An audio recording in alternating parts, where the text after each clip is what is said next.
Hola, muy buenas noches, bienvenidos, bienvenidas. Por hoy tengo la responsabilidad de reemplazar a León Valencia en la conducción de este programa. La semana pasada, nuestro colega Antonio Morales, en el primer café, planteó la necesidad de abrir un debate nacional sobre el rol de los medios de comunicación y de los periodistas frente al proceso de paz. Son muchas las aristas que uno puede analizar sobre este tema, pero hoy, aquí en Controversia, queremos concentrarnos en la forma como los medios y los periodistas hemos estado representando a un actor importante hoy en la vida nacional con ocasión de los diálogos de La Habana, que son las FARC.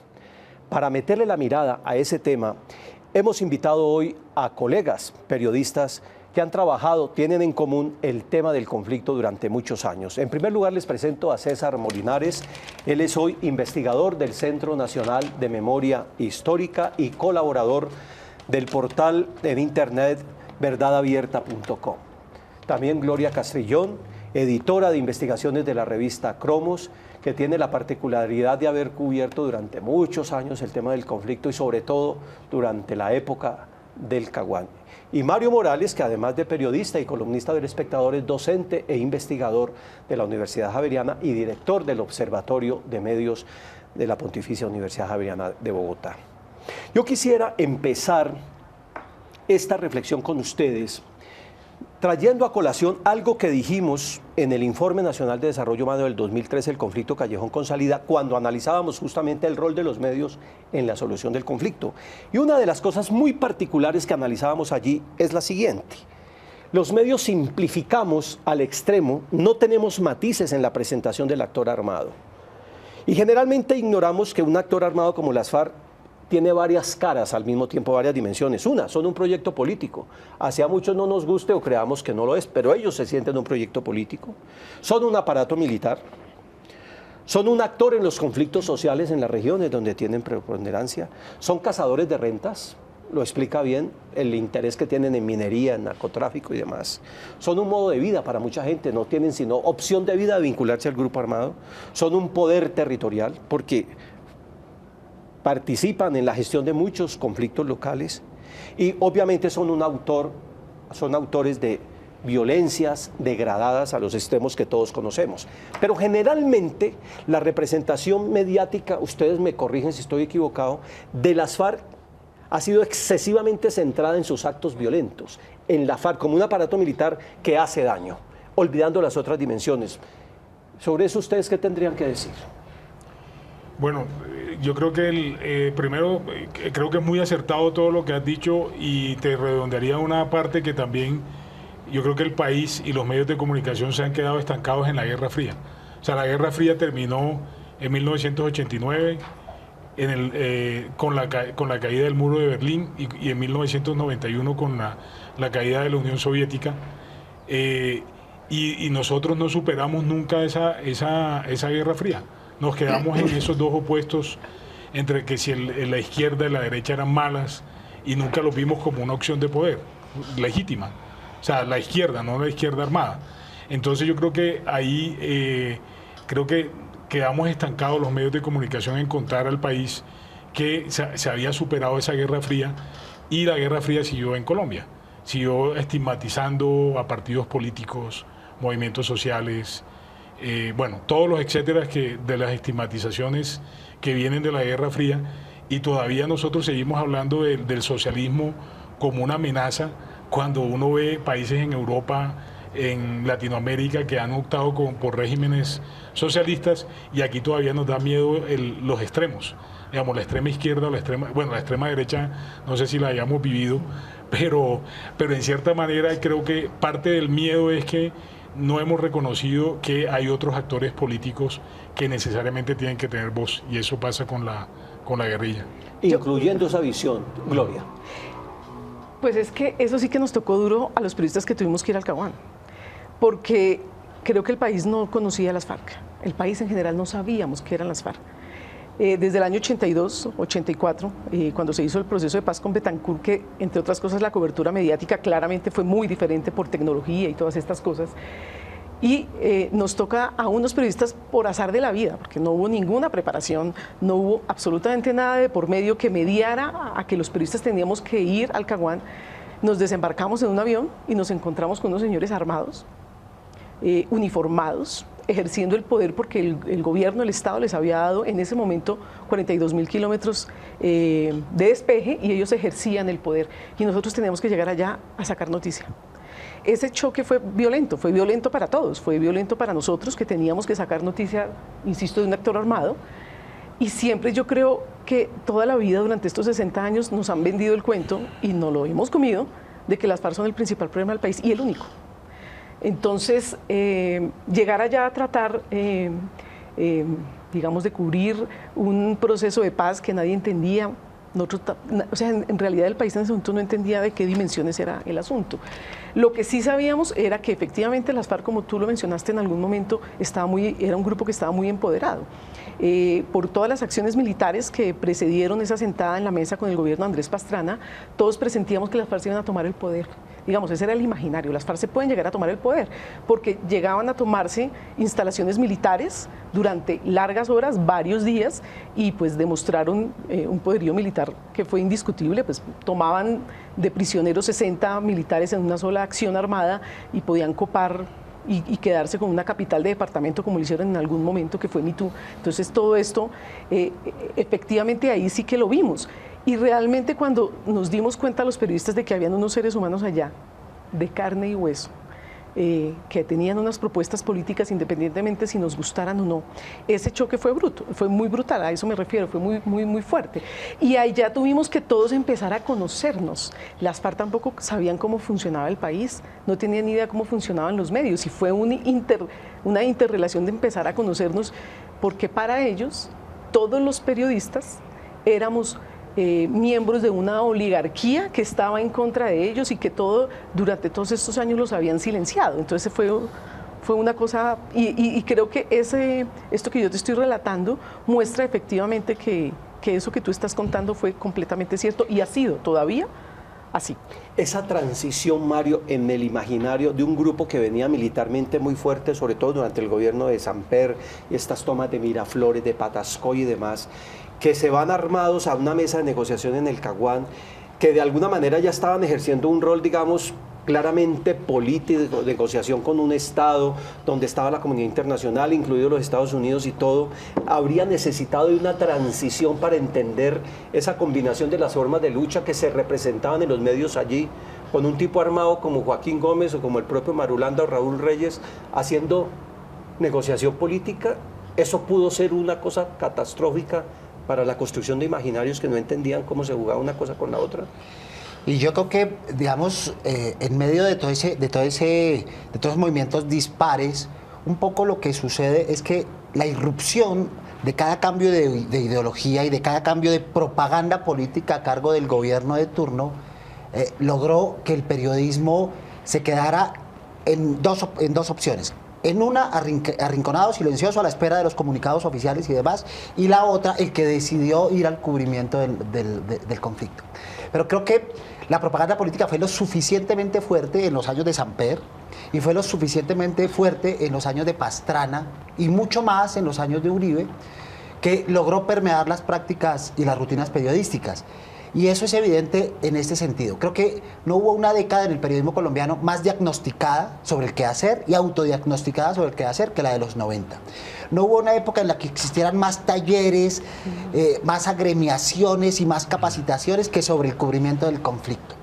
No obstante, la propaganda política, la presión del momento, pero sobre todo el desencanto del Caguán, logró que los periodistas echaran un pie atrás en eso que se ha avanzado en capacitación y en formación de un cubrimiento responsable del conflicto.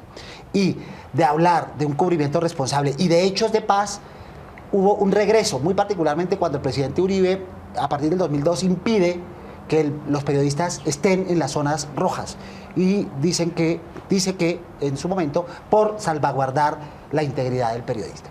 A partir de ese momento, el conflicto dejó de existir en la agenda mediática.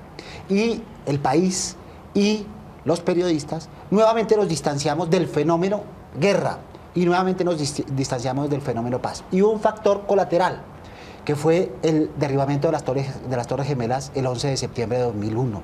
A partir de ahí cambió la denominación de la insurgencia en todo el mundo, pero muy particularmente de la guerrilla en Colombia, que había alcanzado un nivel político preponderante, que ha tenido un grado de conocimiento significativo y demás, pero a partir de 2001, del 11 de septiembre, entraron con el rótulo de terroristas. Antes la denominación era simplemente bandidos, que era la manera de, entre comillas, ofender, pero a partir del 2001 fue terrorismo y narcoterrorismo.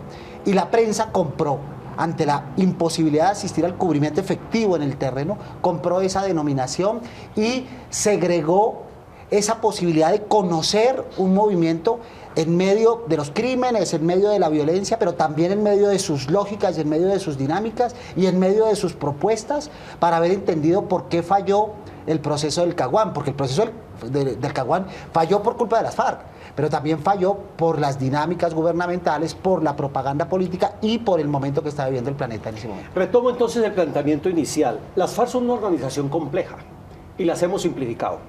Bien como un aparato puramente militar o como un actor degradado que produce daño.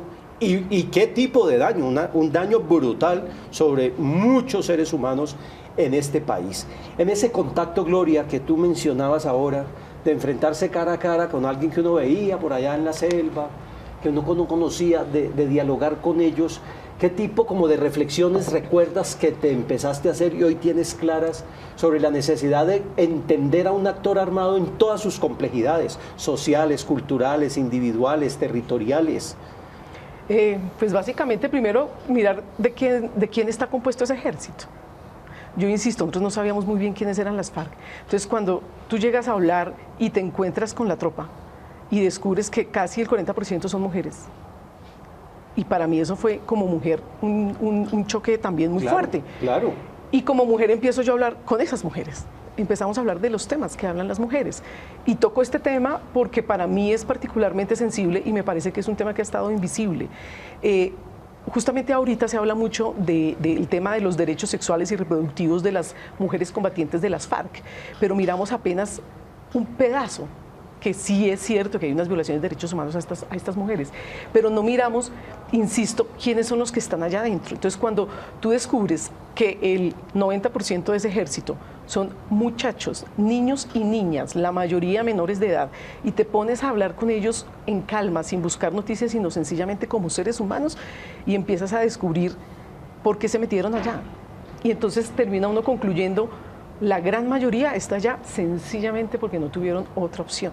Entonces, a ti esa línea tan clara que te dicen estos son víctimas y estos victimarios, a ti se te desvanece.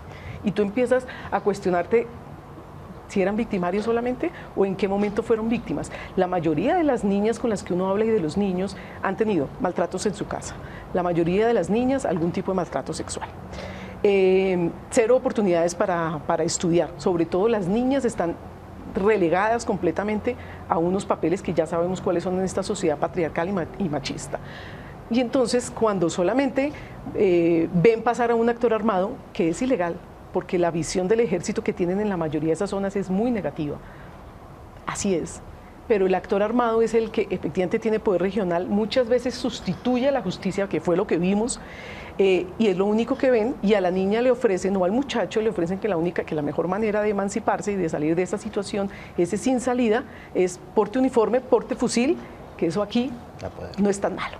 Y eso hasta le pagamos, y usted puede pasarla bueno aquí, y pues un niño sin oportunidades en el campo, literalmente no tiene para dónde más coger, y terminan yéndose para allá. Y también descubres unas cúpulas, porque descubres de todo, y descubres unas cúpulas, y yo quiero dejar aquí claro que no estoy justificando a nadie, solamente mostrando realidades de seres humanos. Y ves unas cúpulas de gente muy formada, gente intelectualmente muy valiosa, que uno dice, ¿qué hacen acá? O sea, ustedes podrían ser, y se los dije muchas veces a muchos, ustedes podrían estar contribuyendo a esta sociedad desde otro punto de vista. ¿Por qué terminaron yéndose a las FARC? Ah, no, porque militaban en la izquierda, porque empezaron a hacerle allanamientos en su casa, porque los perseguían, porque creían lo que decía César. Durante muchos años el malo era el de la izquierda, y pues encontraron que la salida más fácil era irse para el monte. Y entonces, insisto, ¿quiénes son las víctimas y los víctimas? Digamos, claramente ellos son victimarios, pero en algún momento de su vida la lucha armada termina convirtiéndose en la única opción por X o Y motivo. Es decir, lo que estamos hablando aquí es la necesidad, hoy incluso, de hacer un esfuerzo de reconstrucción del origen, de quiénes son, de por qué están ahí. Porque si no entendemos eso y esa historia y la borramos y solamente la miramos hoy, esa historia de esa organización y de esas personas, así en bruto y en seco. Y en blanco y negro, y no, eso no es blanco y negro. Y en blanco y negro estamos fallando, claro, para ahora, poder entender qué puede ser de estos personajes a futuro. Claro, ahora, ojo que también hay los que se dedicaron de lleno al narcotráfico y estas cosas que no la vamos a negar, no la vamos a esconder. Esas complejidades que estamos Pero diciendo. Esto es muy complejo, esto no es de blanco y negro, esto no es de buenos y malos. En esa polarización en la que estamos poniendo el asunto. Mi productor nos dice que ha llegado el momento de hacer una primera pausa. Ya regresamos aquí a La Controversia de Canal Capital.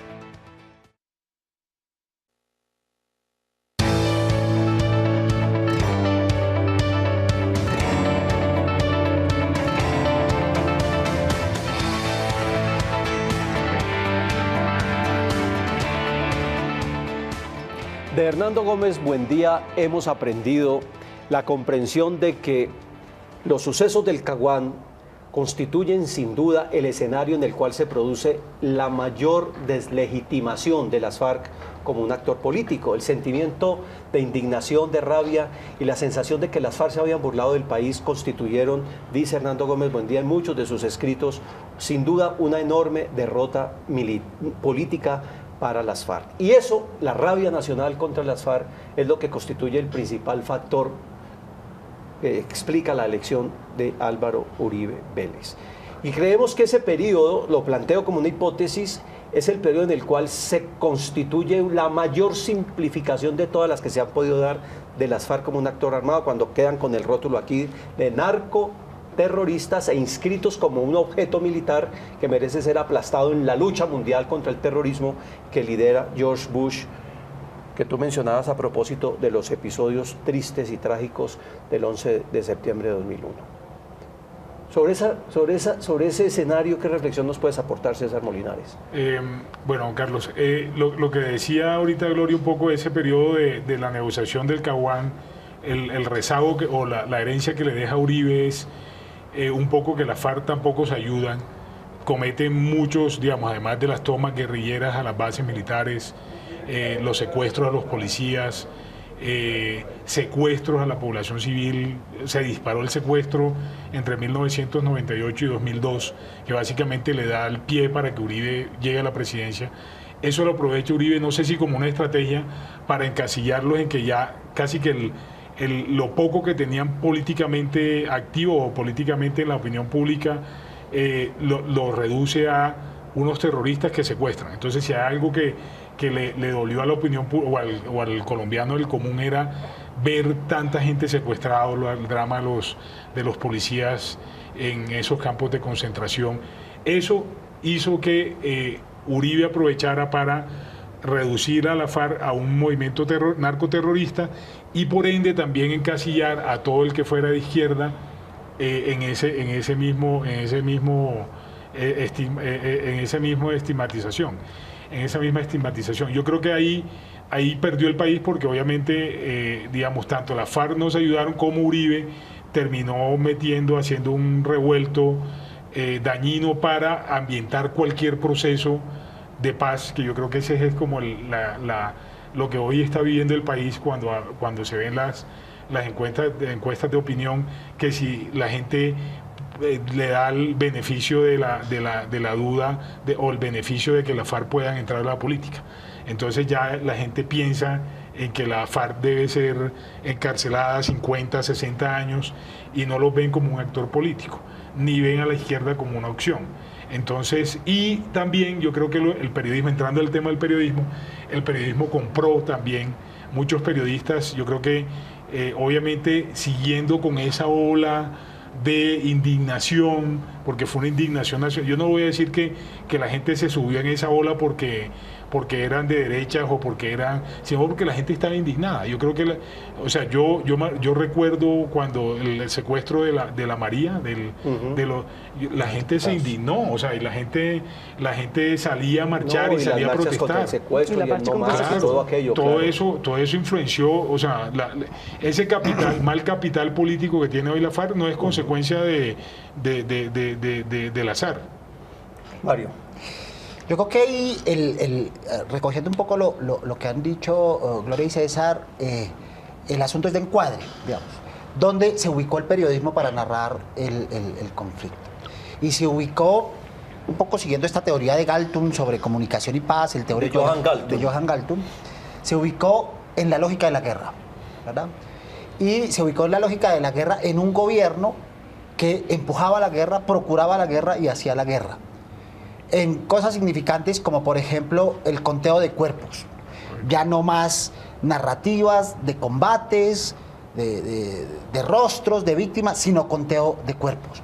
Lo que dio lugar a extremos, a vicios y a perversiones, como lo que pasó luego con números que nunca fueron ratificados, tanto en muertes como en secuestros, como en otras dinámicas como en reinsertados y demás, y otras dinámicas que contribuyó a la mentira. Es decir, se mitificaron las cifras y las cifras eran lo importante en el gobierno y los periodistas se inscribieron en esa lógica del conteo y no la lógica de la narración del conflicto. Lo segundo, se inscribieron en la lógica de la confrontación, ¿verdad? Y era narrar solo confrontación. Cualquier hecho de paz era visto desde los mismos medios como una cosa antipatriótica, no digna de narrarse en un momento de indignación o en un momento de moda, porque eso ya había tenido su momento en el Caguán. Y que compraba la idea de Uribe que eso era apaciguamiento, ¿verdad? Con la subversión y con la insurgencia. El tercer factor fue la personalización, ¿no? Entonces ya no era un país, una guerrilla, una población, sino era un presidente, ¿verdad? Héroe y líder que quería hacer de este país un país no fallido como se pronosticaba sobre el nuestro. Entonces todo se personalizó y todo iba en la dirección del movimiento del presidente de aquel entonces y de las personas que lideraban el proyecto de guerra. El cuarto factor que incidió es que todo lo que no fuera oficial, Estado y gobierno era mirado como lo otro, como el enemigo. Y al lado del enemigo, que era la guerrilla, como lo pintaba el gobierno, entonces estaban los periodistas que narraban la guerrilla.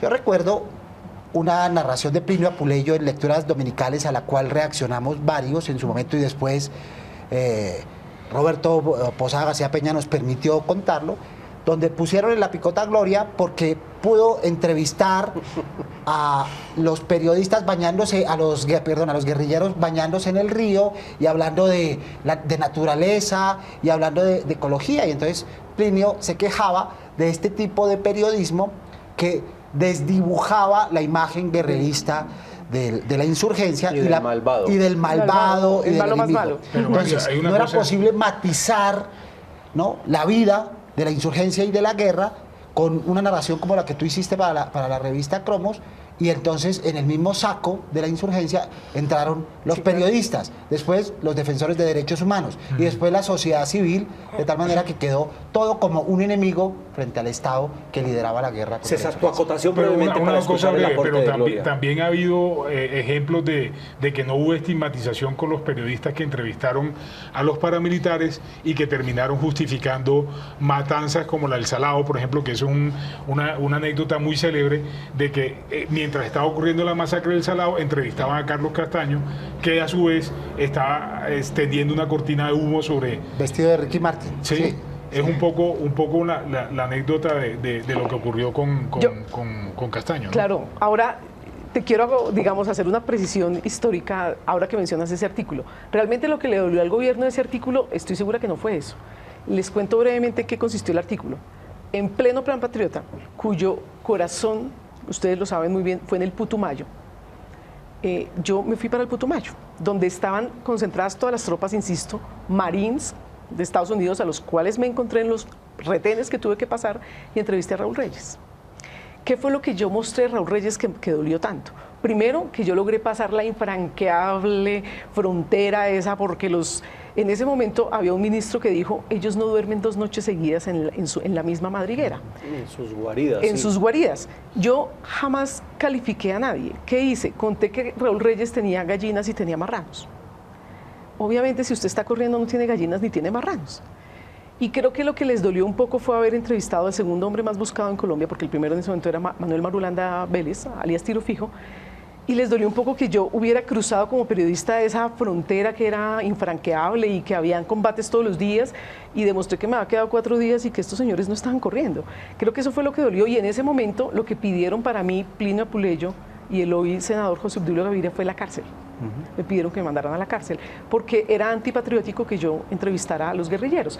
Ahora, esto me sirve, yo tenía otras acotaciones aquí, pero me sirve un poquito para poner el tema, porque es curioso que no hayamos superado, después de 16 años en los medios, no hubiéramos superado el debate de si es o no es conveniente entrevistar a los miembros de las FARC. Sí, ese Entonces, no es un dilema. Es un dilema que es cierto, está bien, planteémoslo, discutámoslo, pero a ver, finalizar este proceso de paz indica que estos señores, en una u otra medida, poquitos, muchos, altos mandos medios, van a hacer política y van a estar en la legalidad. De eso se tratan los procesos de paz en el mundo, y lo han repetido todo, digamos, las personas que han estado intentando explicar que esto que parece inexplicable. Los procesos de paz no se hacen para que ellos se vayan a podrir en la cárcel durante 50 años, se hacen para que vayan a participar en la vida política. ¿Por qué nos negamos a escucharlos? Digo, si estamos la negociación es un proceso político. Eso significa un diálogo de posiciones políticas, y nos negamos a escuchar. Y yo creo que lo primero que podríamos empezar como aporte es oírnos, y no solamente a las FARC. Lo que decía Mario ahorita es abrirlo a todas las voces, absolutamente a todas las voces que han estado silenciadas durante 50 años en este conflicto, porque sencillamente los medios, y esa es otra acotación que te quería hacer, los medios durante los 50 años hemos cubierto el conflicto desde los escritorios en Bogotá. Hay que decir eso. Se han hecho esfuerzos, hemos ido algunos apenas, episodios de la guerra, pero la guerra no se ha cubierto bien, y se ha simplificado no solo la visión de las FARC o del ELN, sino de todo el conflicto. Y como no hemos cubierto bien el conflicto durante 50 años, ahora nos encontramos en el debate de qué vamos a hacer cuando se desarmen las FARC. Entonces, ¿a qué nos vamos a dedicar los periodistas si ya no hay FARC? Si el malo más malo de este país ya no existe como el malo más malo, ¿qué vamos a hacer? Y hay una cosa de autocrítica que creo que es también que nos hemos acostumbrado a cubrir hechos de sangre.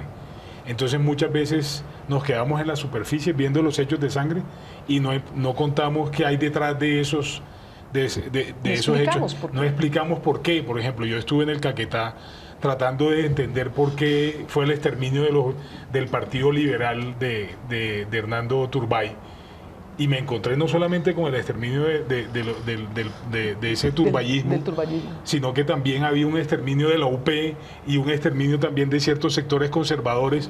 Y cuando uno empieza a ver el conflicto, ahora mismo todo el mundo está apuntándole como dicen, apuntándole a la cabeza, hablando en términos militares. Todavía en términos militares, sí, miren, claro, que no cambiamos el lenguaje. Está la prueba. Esa es la prueba de que no cambiamos el lenguaje.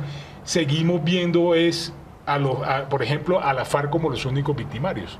Por ejemplo, esa es una cosa que ahí o que como tú decías ahorita, la única causa de todos nuestros males es la FARC. Y no se ha analizado el tema de la tierra, el tema de la minería, el tema de los nuevos conflictos que ahora están surgiendo, por ejemplo.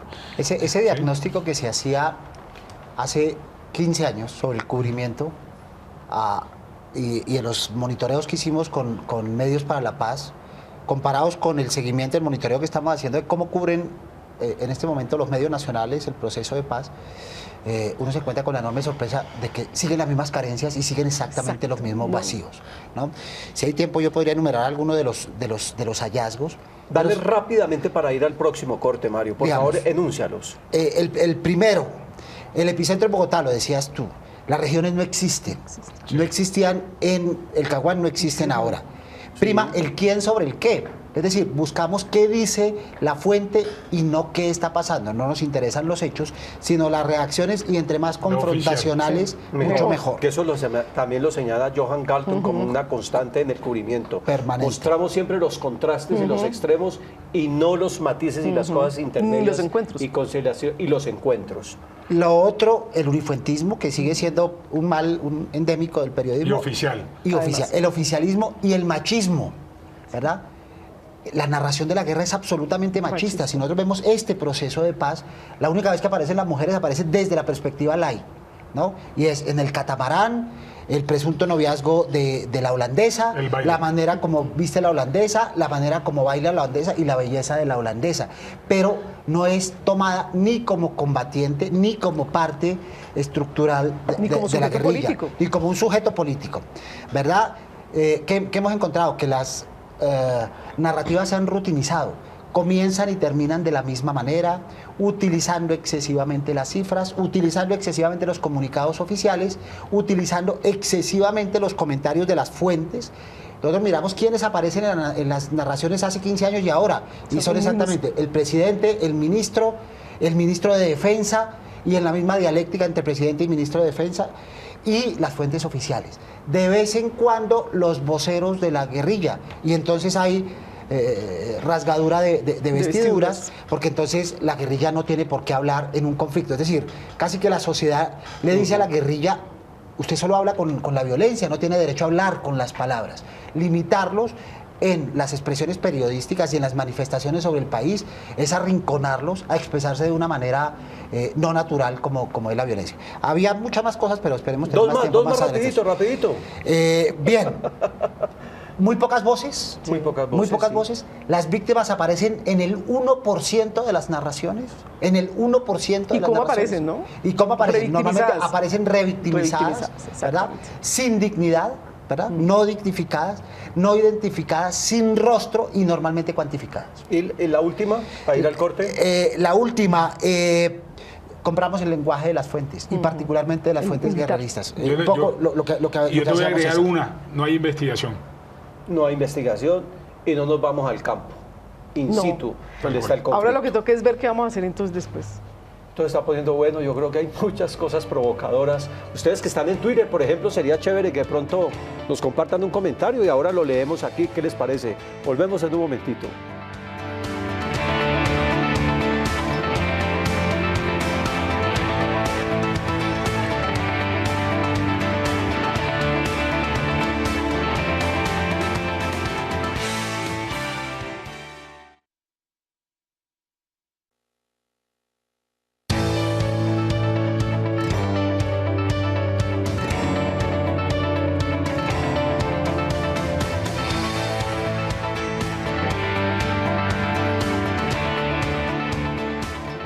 Qué envidia que uno hubiera podido comenzar este oficio de periodista hace 40 años con el Twitter y todo eso. Por eso he invitado a Magali León, que es una de nuestras productoras, periodista digital y demás, para que nos cuente rápidamente qué está pasando en Twitter con lo que estamos hablando aquí. Magali, ¿qué dice la gente? Pues en este momento la mayoría de nuestros usuarios en Twitter han dicho lo siguiente. Luis Carlos Pinto, @lushpinto, dice que ¿por qué las calaveras nos aislaron de los canales suramericanos, medio al que el progresismo despertando pueblos? También Gonzalo Agudelo les manda a decir que un buen programa y cordiales saludos a ti. Gonzalito, que vive en el Meta. Sí, en el Meta. Fue gestor de paz en la gobernación del Meta, sí. Milton Regifo dice que hoy el papel de los medios en el cubrimiento de la violencia y de la guerra. Manda a decir él. @vida, paz y amor. Y la mayoría de los mensajes ha sido que ha sido el programa estupendo y que obviamente los mediadores y los invitados, el programa ha llevado muy bien. Bueno, Magali, muchas gracias. Muchísimas gracias. Sigue ahí pendiente e interactuando con nuestros oyentes a través del Twitter. Bueno, se nos está acabando el tiempo. Gracias, Magali. Gracias. Tranquila, puedes retirarte sin complicaciones. La última parte es hoy. Entonces, el otro punto de quiebre es que de pronto estos señores que hemos visto en estas cosas tan terribles, de pronto aparecen con guayabera, con unos maletines, fungiendo como Ban Ki-moon, entrando a un centro de convenciones en La Habana, sentados tú a tú. Incluso se han divulgado imágenes diciendo que están allá paseando, que tan cínicos, que están sinvergüenzas y demás, y que allá el gobierno les está entregando la mitad del país y que les está haciendo todas las concesiones. Digamos, este es un discurso que se maneja mucho desde los sectores más opuestos al proceso de negociaciones en La Habana. Incluso son discursos que están muy asociados a sacar siempre el prontuario violento de las FARC y demás. Entonces, ¿cómo ven ustedes los retos hoy? ¿Cómo ven los retos hoy cuando está pasando lo de La Habana y lo que se viene? César. Bueno, hay un punto que es importante, que los medios nacionales han acaparado el debate político y están buscando siempre titulares, buscando siempre lo que tú decías, el titular del paseo en el bote, de la guayabera, no sé, siempre están buscando un titular y no están explicando el proceso. Y eso yo creo que eso copa la agenda nacional. Y lo otro es que los medios regionales tampoco han apropiado su propia agenda desde los territorios. Si se está hablando de paz territorial y están hablando que puede haber, todavía eso no se ha desarrollado porque obviamente no se ha firmado ningún acuerdo final, obviamente, pero los medios locales o regionales lo que han terminado siendo altoparlantes de la discusión política, pero la discusión política del Twitter. Que aquí el problema no ha sido una discusión de fondo de qué es lo que se está negociando, cómo se está negociando, la legitimidad política, la apertura democrática, el tema de la resolución del problema agrario. No, aquí se está discutiendo es si van a la cárcel o no, si hoy Uribe amaneció dándole palo al comisionado de paz o si le está dedicando un Twitter al presidente. Entonces eso acapara la agenda mediática y nos terminamos haciendo un periodismo de Twitter que es perjudicial para explicar en qué estamos, hacia dónde vamos, qué es lo que viene, porque muchas veces no se explica qué es lo que se está negociando, ni hacia dónde se va, ni cuál es el proceso del que Colombia se va a ver visto abocado. Entonces yo creo que el principal problema es que se ha simplificado la discusión política a un debate de Twitter. Pero ahí sobre eso yo quiero llamar la atención y hacer una cuñita. Yo pertenezco a una organización que se llama Consejo de Redacción. Y desde Consejo de Redacción claro. Va la otra cuñita, acabamos de lanzar un libro que se llama Pistas para narrar la paz. Lo escribimos entre Gina Morelo, Olga Bear y yo. Pero más allá de la cuñita, gracias, lo que quiero es, digamos, contar cuál ha sido un poco la angustia de nosotros y la preocupación. La preocupación es cuál va a ser la agenda mediática de los medios, cuál debería ser hoy, que incluso no la tenemos. Y efectivamente, como dicen César y Mario, los medios perseguimos a Uribe a ver cuándo apareció de malas pulgas y cuándo empezó a trinar, y las respuestas sucesivas de los diferentes actores. Todo el diálogo. Ni siquiera es diálogo, porque esos son gritos altisonantes porque no hay diálogo, ojalá hubiera diálogo. Pero lastimosamente los periodistas, y aquí no... Te puedo decir que no me equivoco, porque el diagnóstico que se hizo a través de Consejo de Redacción arroja esto. Sí. Los periodistas no conocemos los borradores de los acuerdos. Están colgados en una página de internet públicos. No los conocemos. ¿Sabes qué es cierto? No apropiamos, o sea, creemos que ese es un tema que se resuelve en La Habana. Ah, no, allá que me resuelvan el problema. Ese no es un problema conmigo. Y resulta que eso es un problema de todos los colombianos. Sí, y la responsabilidad no la hemos asumido nosotros. Sí. Empecemos por explicar cuáles son esos borradores. ¿Cuánto vale implementar esos acuerdos? ¿Qué institucionalidad se requiere en Colombia para hacer cumplir solamente el primer punto, que es participación política? No lo sabemos. No nos hemos dado cuenta que en las regiones es donde se van a implementar esos acuerdos. El tema del narcotráfico y el tema de desarrollo rural integral están concentrados en los territorios. Y para la implementación se está hablando de ir a organizaciones comunitarias, a organizaciones comunales, y ahora el tema de la subcomisión de género está metiendo el ingrediente de que tiene que ser muchas mujeres cabezas de familia, que son las sobrevivientes y las que van a quedar para reconstruir este país en muchas regiones. No estamos hablando de eso.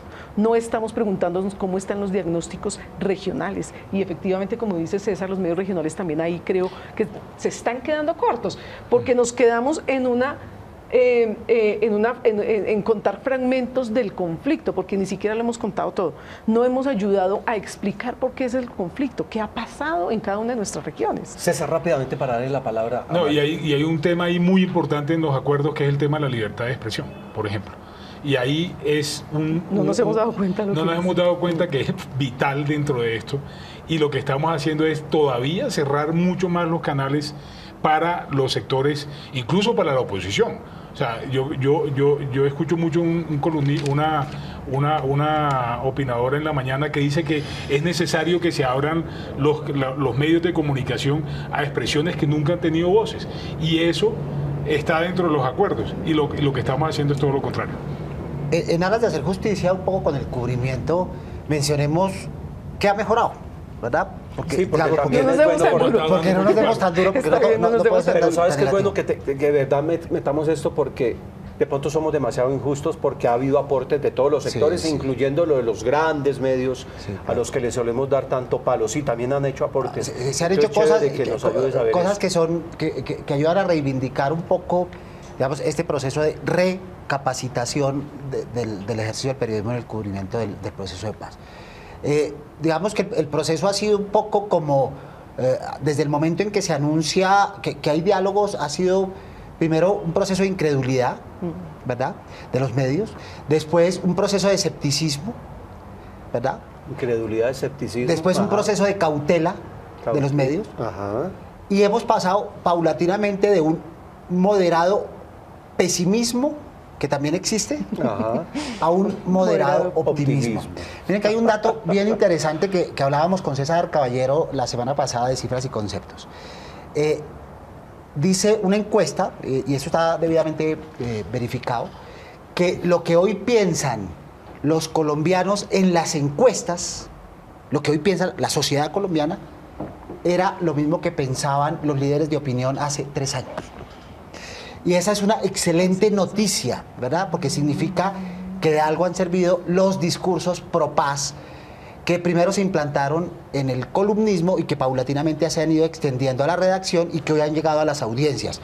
Hoy los porcentajes de apoyo al proceso de paz, 3 años después, 2 años y medio, están en el mismo nivel en la población a como estaban en el columnismo de opinión hace 2 En años los, y medio. en los llamados generadores de opinión. Luego, aquel cortocircuito que hablábamos entre lo que piensan los líderes y lo que piensa la población, de pronto no existe. Digamos que esa es una buena noticia. ¿Qué ha habido? Ha habido intentos de los medios, no solo desde lo periodístico. Digamos, ha habido unas narrativas, unas apuestas, por ejemplo, de los 2 canales privados los domingos en la noche, al presentar a estos gestores de paz desde las regiones, que es una apuesta económica, que es una apuesta periodística, que es una apuesta narrativa, y creo que vale la pena resaltar esos 2 programas que resaltaron hechos de paz, que es una de las carencias que teníamos tradicionalmente en el cubrimiento de la guerra, porque es que la guerra es guerra y paz, es conflicto y paz, es combates pero también hechos de paz. Ahí hemos mejorado indudablemente, hay unas apuestas de los medios, eso cambió muchísimo cuando el empresariado, haya sido pagado o no por el gobierno, lanzó la campaña de Yo Soy Capaz, y a partir de ahí hubo una derivación un poco más, digamos, más favorable Sí. de los medios y del periodismo hasta esta marcha por la vida que tendremos el próximo domingo, haya sido o no pagada por Santos, y ahí cabe el sano escepticismo porque ese no se puede perder. ¿Y qué ha pasado? Que se ha comenzado a diferenciar violencia de conflicto. Ese es uno de los hallazgos, Ajá. ¿verdad? Que antes estaban absolutamente confundidos. Violencia, terrorismo, guerrilla.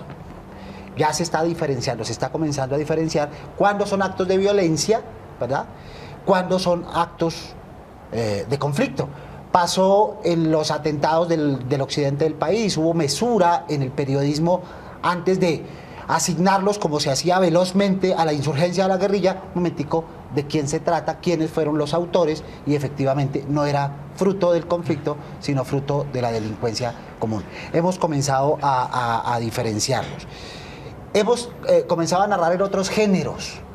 Por ejemplo, hay un género que está en efervescencia y que estamos comenzando digamos, a entender como audiencias, pero también desde el punto de vista del periodismo, que es la nota ampliada, ¿verdad? Y es esta nota que aparece rodeada de muchos géneros y de muchos subgéneros, pero que leída en su conjunto... Y de infografías. Y de y todo esto. infografías, Sí, y también de es cierto. resaltados, y de destacados, y de opinión. Estamos construyendo un nuevo género que es un poco heredado de las narrativas de Internet, pero que es un género valioso para la comprensión en un solo artículo, digamos, en una sola página, de un tema que es importante para la sociedad. Pero también, Mario, el hecho de que cada vez aumenta más el consumo de información de esto en Internet, los periódicos en eso tienen un reto y una oportunidad que tienen los periódicos tradicionales es que a través de sus versiones online sean capaces de replicar, imitar y mejorar ejercicios tan bellos como los que han hecho los colegas de Verdad Abierta, la gente de las dos orillas, la gente de la silla vacía, la gente de Razón Pública. Acaba de salir este proyecto de Pacifista que está liderando nuestro amigo Mauricio Builes, Pacifista, Vice. y este Vice también, Vice. el portal de Vice, están surgiendo muchas cosas y yo diría que a través de esas redes e incluso de estas redes de Internet que tienen las organizaciones indígenas, los movimientos sociales, los activistas de derechos humanos, la gente hoy tiene más capacidad de comunicarse y de informarse a pesar de los medios.